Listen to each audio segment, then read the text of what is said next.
আসসালামু আলাইকুম বন্ধুরা, সবাই কেমন আছেন? আশা করি অনেক ভালো আছেন। তো চলে আসলাম আর একটা নতুন ভিডিও নিয়ে।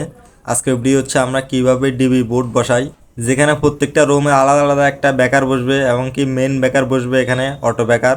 তো আমার সিনেমা তুল দিয়ে সাইজ করা শেষ, আমি এখন বসাই দেখবো ঠিক আছে কিনা। দেখা যাচ্ছে সব ঠিকঠাক আছে। তো এদিক দিয়ে দেখেন আরেকজন মশলা বানানো হচ্ছে। তো এখন তারগুলো ঢুকানোর জন্য আমরা এখন ফাইবার আবার ছিদ্র করব। তো আমাদের ছিদ্র করা শেষ এবং কি তার ঢুকানো শেষ। তো আমাদের এখন সব ক্লিয়ার, ঠিকঠাকভাবে বসানো শেষ। আমরা এখন মশলা মারমু।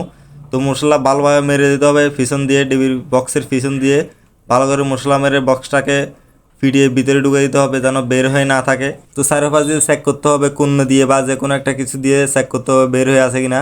বের হয়ে থাকলে আবার ফিরিয়ে আবার ভিতরে ঢুকে দিতে হবে। আবার বেশি ঢুকানোও যাবে না, আস্তর লেভেল রাখতে হবে। তো আমরা এখন স্পিড লেভেল দিয়ে দেখবো লেভেলটা ঠিক আছে কিনা। একটু বেকা টেকা থাকলে সোজা করে দিতে হবে, বেকা থাকলে আবার সুন্দর দেখা যাবে না। তো সবাইকে ধন্যবাদ ভিডিওটা দেখার জন্য। তো ইলেকট্রিক কাজের ভিডিও পেতে হলে এই পেজটাকে ফলো দিয়ে সাথে থাকবেন। সবাই ইলেকট্রিক কাজের ভিডিও পাবেন। তো ফাইনাল লুক আমাদের ফিনিশিং শেষ। তো কেমন হলো সবাই একটু কমেন্টে জানাবেন। ধন্যবাদ।